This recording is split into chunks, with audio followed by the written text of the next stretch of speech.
सुंदर भाव लिखत हो।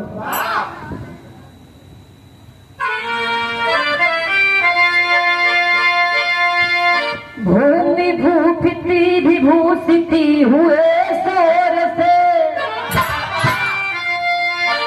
14 विद्या के राजा ज्ञाता रहे।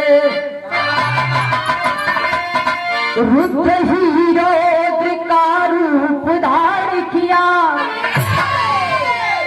अरे जिनकी गणना नहीं रूप कितना भरे। भोज भारी किए गर्व तेरा गया,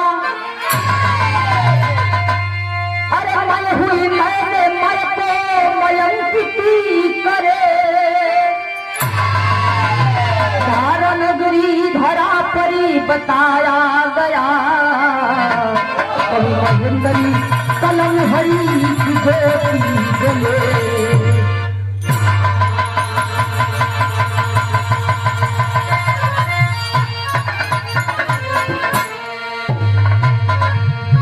एक लाइन में रहा नंबर कवाली का अंदाज है मास्टर। अब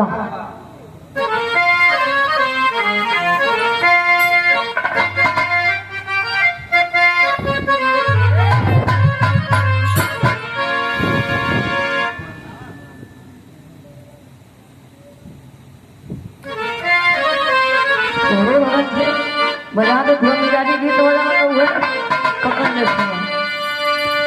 अरे की परवर दिगार आलम, अरे की परवर दिगार आलम, अलम अलम बना परवर दिगार आलम।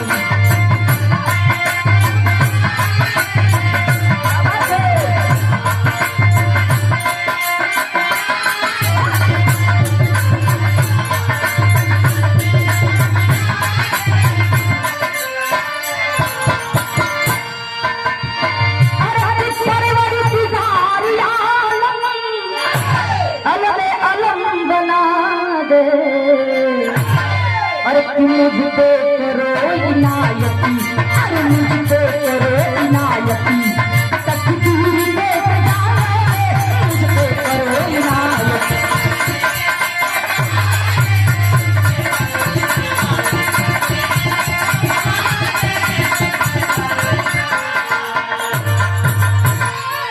लेकिन तक कवाली रही कवि जी विराट के बड़ा सुंदर भाव लिखत उन कैसे।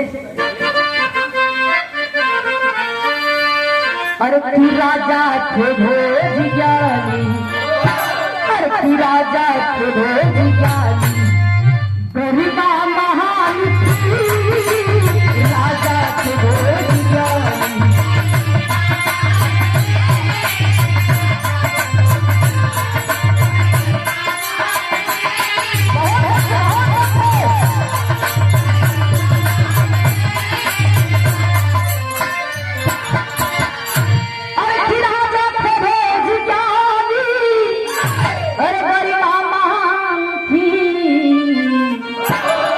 अरे सोहरत में पगड़ी पानी, सोहरत में पगड़ी पानी, सोहरत में पगड़ी पानी, पर जा परानी सोहरत में पगड़ी पानी।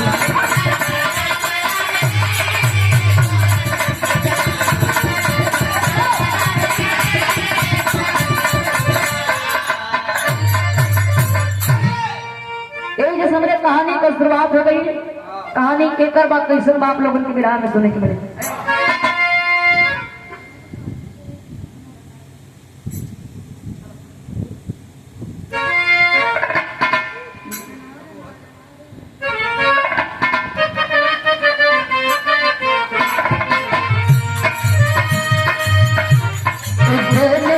नगरी के भोज जानी, सरस्वती गगन पशुन की मगन विराज भारी, घमंड भारी भोज को सुनवे समाते, अपने समान से कोई वसुधा में ना बताते। आया है बाजीगर एक राजा के बेटे, मारे न लाट बाबू निर्भंज पे राजा से कौन जानी धरती कहे मदारी, राजा से कौन जानी धरती कहे मदारी, जटा सिपाही भाग जाती जल्दी रे सिपाही।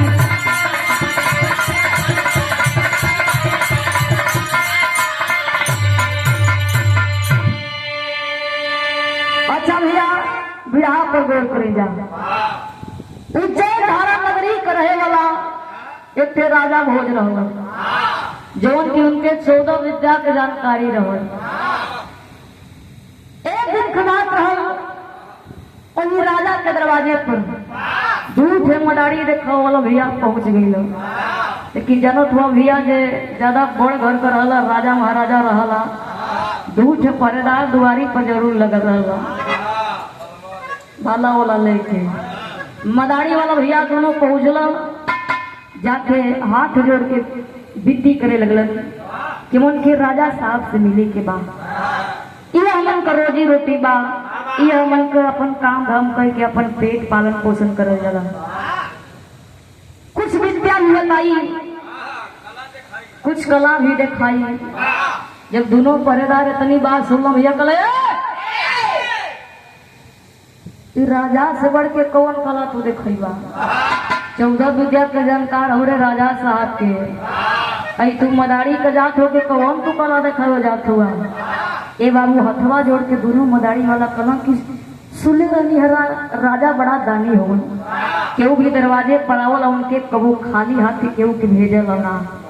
जब इतनी बतिया मदारी वाला का बात दोनों पहरेदार सुनना भैया दिल में धस गई। लोग मने मने सोचे लगना कि अरे तो राजा साहब का बड़ा बखान करो थोड़, चल के तनी का खाली जाए के कही देंगे राजा साहब से। ए बाबू दोनों पहरेदार राजा साहब के पास गए, कहना कि अच्छा था राजा साहब दूर थे मदारी वाला आई भवन, कुछ कला कुछ विद्या देखावल चाहत हुआ। ए भैया जब इतनी बतिया राजा साहब सुन कहना कि अरे 14 विद्या का जानकार हम है, 14 विद्या का जानकारी हमरे पले कि कौन मदारी का जाता कि हमसे कला हमरा के कला दिखावत हो तनी ऐसे बोलावत था। राजा साहब का आदेश भइल भैया दोनों मदारी वाला महल में अइलन। पूरा महल भरल बा, दरबार भरल बा, राजा साहब सिंहासन पर विराजमान होवन। तो इस समय राजा साहब मने मने थे बात सोचना का सोचना विराम में थे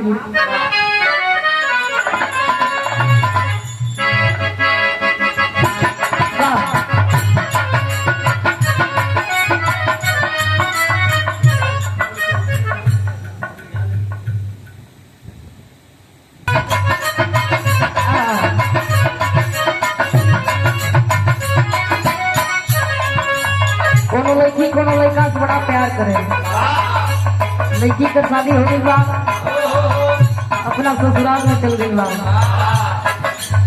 ससुराल से फोन लगावत बा अपने यार के लगे, कहे के बात का अब बात न हमसे होई, सुनाए मोरी करेगा।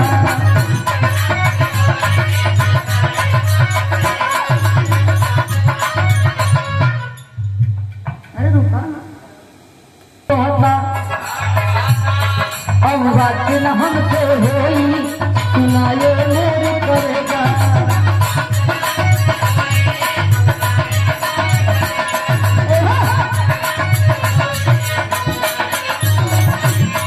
बोले बाड़ा तू जब मोबाइल आके ले जा, बोले बाड़ा तू जब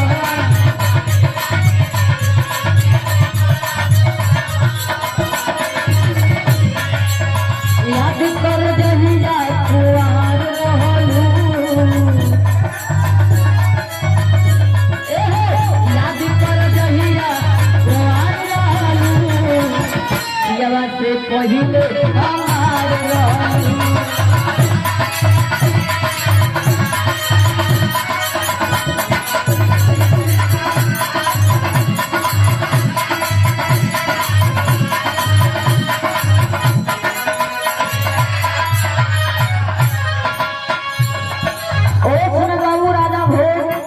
मने मने से बात सोचत का सोचे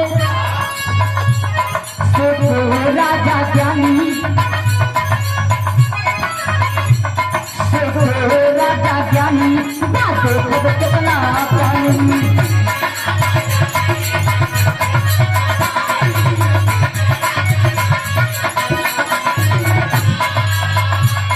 अहंकार में सानी ऐसा अभिमानी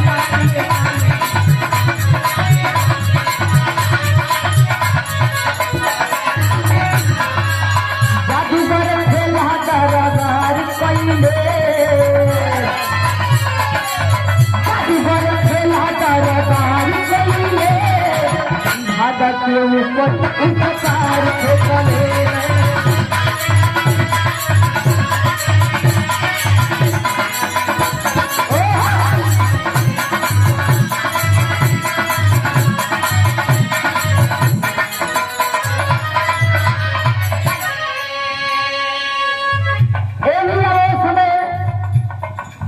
राजा साहब मने मने सोचे लगल कि मदारी कजा सोचे कौन कला देखाई का काम कैल भैया मदारी वाला अपन कला देखावे चालू कर दिल पहला स्टेप एक थे कच्चा धागा रहे चाचा और मदारी वाला कच्चा धागा के आसमान में फेंक दिया लेकिन जमीन से 3-4 फुट ऊपर वो धागा छोड़ ले रहा जितनी भैया वो दरबार में प्रजा राजा भरल रहल ऊपर ताके लगल मने मने सोचे लगल कि आखिर भगवा जाके टिकल कहाँ हो आज जमीन से भी छोड़ ले दूसरा खड़ा देखा कैलन था धागा पकड़ के ऊपर चढ़े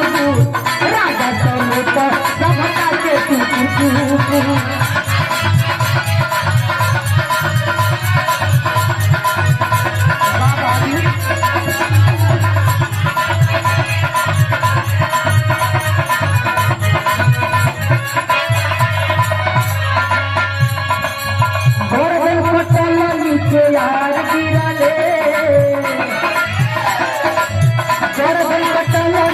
यार गिरले शंका में सारा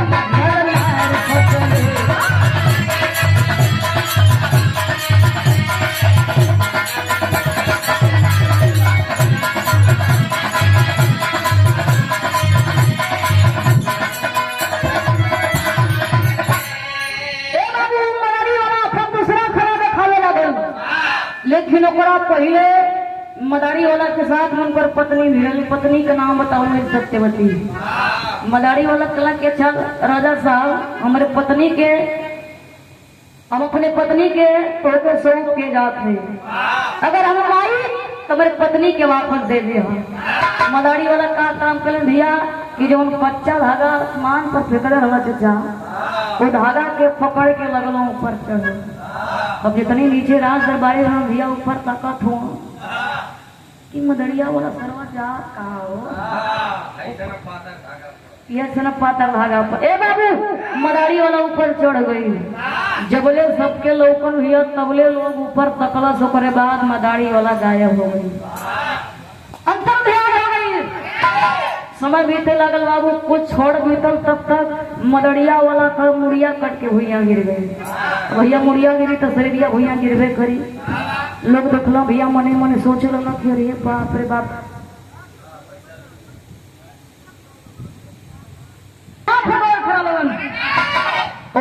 मुड़िया शरीरिया कट के भैया गिर गई लोग देख लो भैया मने मने सोचे लगा कि रे सरवा निके निके ऊपर गया है कर मुड़िया कैसे का काम कैला भैया लोग उठा पठा के दाह संस्कार करे गए लोग दाह संस्कार कई के जब कैला लोग राज दरबार में मने मने सोचे लगलो धीरे धीरे समय भी तकबा शाम का पहरा हुआ भी किरण डूबल नहीं थे तब तक मदरिया वाला आए के हाजिर हो गई लोग देखला भैया लगला डरा कहला कि अरे सरवाई भूत उत ना आ गई मने मने लोग सोच कहला कि अरे का ये माली अपने खून खानदान में गई होता है जब का करे हो ए बाबू वो चिता के संगे जब उनके पता चलल सत्यवती के कि हमार पति मर गए साथ में उनकर पत्नी भी सती हो गई साथ उनकर पत्नी भी सती हो गई, लेकिन वापस मदारी वाला आके खड़ा हो गया, कहना के राजा साहब अब हमारे पत्नी के दाव हम चली दूसरे हो। राजा साहब सोचे रहना, कहलन के कर माथा वो नाना खराब हो कहो एहू के भी जरा के लिए जा आकर संगवाए कर मेहरारू हो जर गई है। कौन है मेहरारू को बात करो तो कहीं राजा साहब के मेहरारू के बात ना करो था। मदारी वाला कहता क्यों राजा साहब तो हर नियत गड़बड़ा गई है, तुम्हारे मेहरारू के देख के मुहा गईला, तुम्हारे मेहरारू के चोरौले हुआ, अरे चोर हुआ।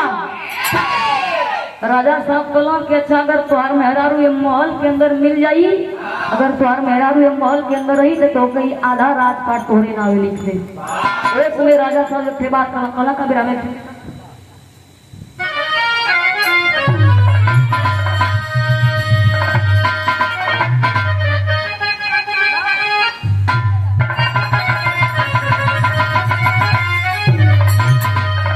तरस के बड़ा बढ़िया से दिया शादी में माता वही लोग आवली,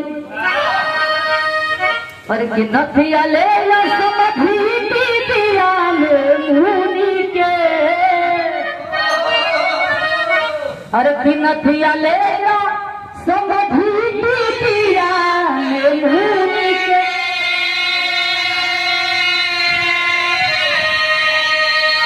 अरे कि नथिया ले ला समधी पिया में मुनि के, अब खोली के देखावा माता गार दे बुचून के।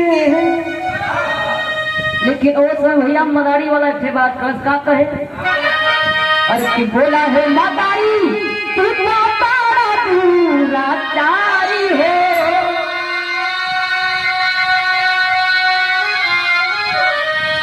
घर में चोरवले बाड़ा बेटा हमार नारी हो।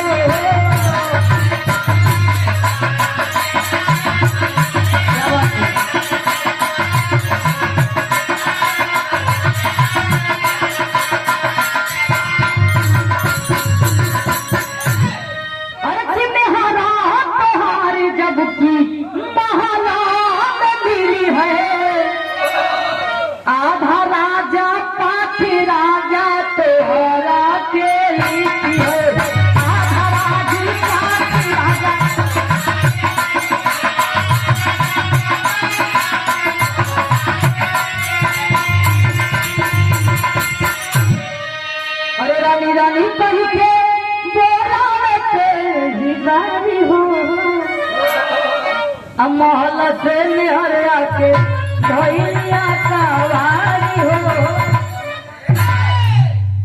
ए बाबू मदारी वाला का काम कैल धिया के अपन मेहरारू के लगल घोरा हुआ कहे सत्यवती ए सत्यवती अरे कहाँ वाड़ू हो सुत गई का इतना भैया मदारी वाला बोलो तब तक सत्यवती मोहलिया में से आई के भर या कवारी पकड़ ले ली। भैया लोग और सोच हो गया कि कहो तक में थोड़ा मोर न गई ना भरत मिलाप करे लगना ई कहां से आई गई मोहलिया वाली चुरैया ए भैया ओ समय राजा साहब सोचे गलन कि हमके 14 विद्या के जानकारी हो लेकिन ई 15वां विद्या कहां से जान गलन।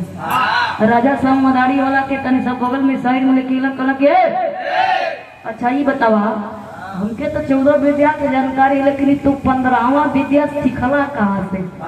मदारी वाला कहला के राजा साहब बताई वही शर्त को जब तू हमके महल से कुछ दूरी पर ले जाके छोड़बा तब। रात दरबारी जब इतनी बतिया सुनला कहला कि हे मदरिया वाला के देखा वो मदारी का जात हो कहबा कि हमके कुछ दूरी पर छोड़बा। लेकिन का करो भैया अब राजा साहब मजबूर हुआ तो करही के पड़ी। का काम किलन भैया कि मदारी वाला के लेके मदारी वाला साथ उनकर पत्नी भी रही कुछ दूरी पे लगलन बाबू बगलिया में थे जंगल रहो। जब धीरे धीरे गईलन राजा साहब बड़ा परेशान हो गए कि अब कितना दूर लेके जाइबो। अरे अब तो बता दा वही जंगल में बाबू खड़ा हो गए राजा साहब का तनी सखिया झोंपा की गई। तब तक वही समय दुनो मदारी वाला अपन असली रूप में आ गए। अपन असली रूप धारण कर लेना बाबू वो मदारी वाला भगवान भोलेनाथ जी रहलन और जो उनकर पत्नी रहली पार्वती जी रहली। जब राजा साहब देखल बाबू पैरवा पर गिर गिलन कहलन प्रभु अइला त ये रूप में तुई आपे हुआ आपके क्षमा कदा बहुत बढ़िया भूल बहुत बढ़िया गलती कर लेली। भगवान भोलेनाथ जी कहलन कि तोहर परीक्षा ले तरने देखी तू का कर चाहत रहा। भगवान भोलेनाथ जी कहलन कि तू 15वां विद्या जानल चाहत हुआ ना देखा अकेले जइया केहू के पता होता न चले भाई तो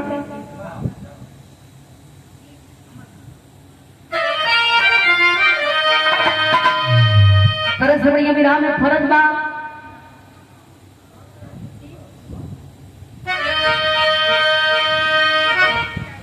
तर गंगा जी के तले नहाइबा लेकिन तरस बढ़िया विराह में भाव बा तो अमर गुरु मिली गई बनवा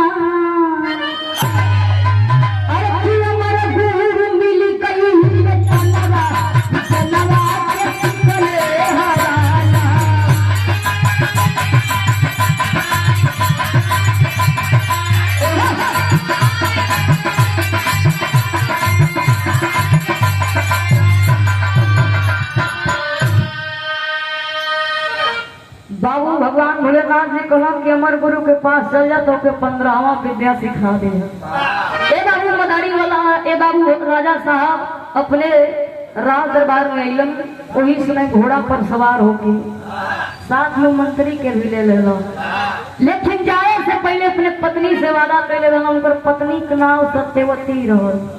कहलन कि अच्छा सुना ये सत्यवती हम जात ही विद्या सीखे लेकिन एक के बात याद रखिया हमें रूप में अगर केहू आ जाई तो तू यह सवाल करिया कि ए स्वामी जब जात रहा विद्या सीखे तो हमसे का कही के गईला। सत्यवती कहले कि ऐसा कहे सवाल कर दिला प्रभु स्वामी कहलन कि ऐसा घटना घट भी सकला। ए बाबू मंत्री के साथ राजा साहब निकल गए अमर गुरु के पास। जब अमर गुरु के पास गईला भैया अमर गुरु 15वां विद्या लगना सिखावे। यार मंत्री भैया घोड़ा पर से उतर के हो गए मंत्र सीखल। जितनी मंत्र सीख के बाबू राजा साहब परिपूर्ण हो गए उतना मंत्रियों सीख के परिपूर्ण हो गए। जब मंत्र के सीख लेला वही इसलिए राजा साहब घोड़ा के पास अला घोड़ा पर सवार होकर कुछ दूरी पर गईलन साथ में मंत्री भी रहल। जब जंगल में गईला भैया तो मंत्रिया थे सवाल कर दिला कहला कि ये राजा साहब जब तू विद्या सीखे गई ना तनी से सिद्ध करके देखौता क्यों कैसे सिखला तनी हमहू देखती ना। कहला कि जरूर तोरा के विद्या सिखाई लेकिन देखा कोनो मरल पक्षी होगा तो लियावा वह विद्या बताए जे सही। ए बाबू का काम कैला भैया कुछ दूरी पर बगलिए में गई तो मरल सुग्गा मिल गई। तो मंत्री सुग्गा के लेके आयल राजा साहब घोड़ा पर से उतर के लगला विद्या देखावे। का काम कैला भैया राजा साहब अपन शरीरिया छोड़ के सुग्गा में समा गया। जब मंतरिया रह वो सजगा रह भैया वो मने मने सोचत रह कि जब राजा साहब वो सुग्गा में समैया तो हम उनके शरीर में समा जाएगी। मंत्री का काम कैले भैया कि अपन शरीरिया छोड़ के राजा साहब में समाई गई। मंत्र के द्वारा इधर राजा साहब सुग्गा बन गए मंतरिया राजा बन गए नकली राजा। राजा साहब वही सुग्गा बन के जंगल में रह गया मंतरिया जब रह नकली राजा बन के गई घरे। जब मेहरारू के बोलावत बा सत्यवती अली सत्यवती सवाल के लिए अच्छा ही बताई स्वामी जब तो आप मंत्र सीखे जात रहे तो हमसे का कह के गई। अब भैया उनके पता ना कि का कहले रहा वो मंत्री के तो पूछू तो ना कहले रहे। तब वो जान गए कि हमार स्वामी ना कोनो हमरे स्वामी के रूप में बहुत रुपया बा। जब डांट के भगा देने भैया वही समय उनकर दू थे मेहरारू उनकर नाम भानुमती रहो। उनसे पूछू ना करे रहा वहीं के जाके संगे रहे लगल समय बीते लगा धीरे धीरे कुछ दिन बीतल। वो मंतरिया ऐलान कर दिला सबसे जितनी रात दरबारी रहला सबसे कहे लगला कि जे मरल तोता लेके आई ओके 1 ठेसर थी आज जिंदा तोता लेके आई ओके 2 ठेसर थी। रात दरबारी सोचे लगला कहना कि अरे राजा साहब कहीं पगला वाला ना लगे ना जब से वहाँ से मंत्र सीख के आल भाई कैसन मरल तोता जिंदा तोताई के बात करत है। चला लिया के देवे में का हो तो करे बदले में असर फ्री मिलत हो। ए बाबू गईला जंगल में गईला बाबू, मैं तोता वही पेड़ी पर बैठल हलन और तोतवा के संगवा राजा साहब भी बैठल हलन। का काम कैला भैया कि तोतवा के पकड़ के लेकिन चले लगल बाबू। कुछ दूरी पर गईलन तू तोतवा बोलन कहलन भैया हमके कहाँ लेके जात हुआ। जब इतनी बतिया रात दरबारी सुनल कहला के रे तोता का जात हो कि अग्नि मतीन बोला तो फिर कहला चला सिखावल हुई तोता सिखावल जला जवन सिखावल जला वो बोले।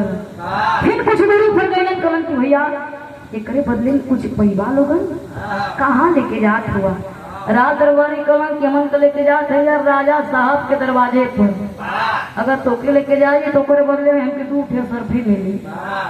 वो राजा साहब तोतवा कहलन कि सुना हमके चंदा साहूकार के लगे पहुंचा दा तो के 2 ठे संती के बदला में 10 ठे सरफी दिलवा दे। अब भैया लालच तो बढ़ गई, सोचे लगा कि वहाँ 2 ठे मिलत है 10 ठे मिलत है। चला लिया कि वो पहुंचा देते चंदा साहूकार के घरे बाबू पहुंचा दलन ओकरे बदले में 10 ठे सरफी मिल गई। 10 ठे जब सरफी मिल गई समय बीते लागल बाबू। एक दिन का बात रहल उ तोतवा लगल रोवे। तोता जब रोवे लगल बाबू चंदा साहूकार के रह ना गई। मने मने सोचे लगलन कि आखिर इतना दिन हो गए रोवत काहे खातिर बाड़न।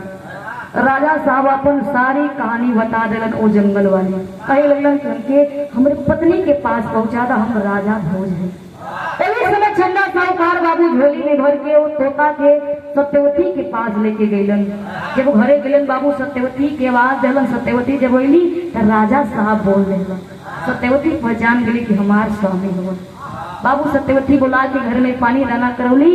इधर चंदा साहूकार अपने घरे चल गिलन और जो तोता बनल हमारा राजा साहब जंगल वाली सारी कहानी बता दिलन।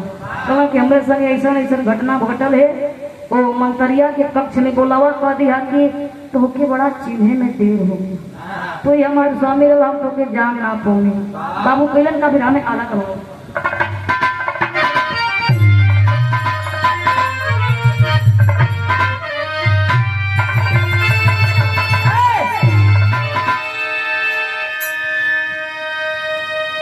विराम आला करो।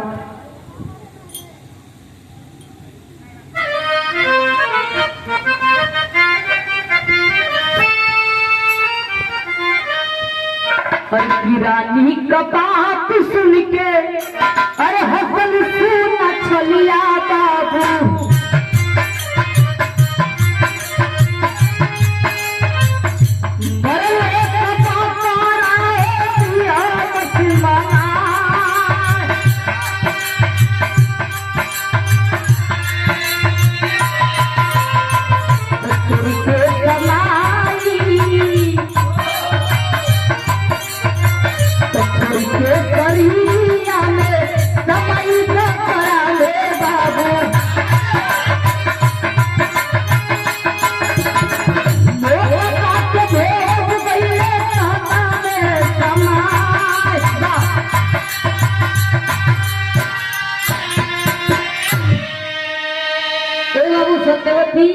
आदेश कैली कि मंत्री के बुलावा लो।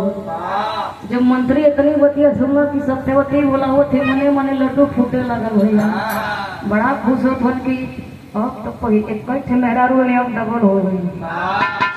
सत्यवती के पास गई भैया। सत्यवती कहली हे स्वामी तो के चीजें ने बड़ा देरी हो बोला तू ही हमारे स्वामी रहा हमसे भूल हो गई हमके क्षमा कर। उनके का पता कि हरियन का जाल बिछावल जात हो। ए बाबू ए सुने सत्यवती कली के राजा साहब ए स्वामी हमके जमन तो विद्या सीखे गई रहला तनी वो विद्या सिद्ध करके देखौता। ये राजा साहब जो तोता बनल वो तैयार रहल कहला कि विद्या तो तोके बताई देखा कोनो मरल जानवर हो तो लेके आवा तो के अब विद्या बता देती। मरल जानवर एक भैया बकरा देखे इन लोगन भैया का काम कैला कि जो नकली मंतरिया रह अपन शरीरिया छोड़ के बकरा में समाई गई। राजा साहब तैयार रहना कि बकरा में समाई तो हम अपने तन में समाई जाए। राजा साहब अपन तोता का शरीर छोड़ के अपने तन में समा गए। जब मंतरिया बकरा बन गेल भैया लगल मने मने सोचे कि हमरे संगे बड़ा छल कपट भइल बा। राजा साहब ऐलान कर देला कि बकरा के पकड़ के आ मेन गेट के मेन दुआरी पर के बांधा लो। और वो समय कैलन का फिर हमें आखिरी बाबू खड़ी को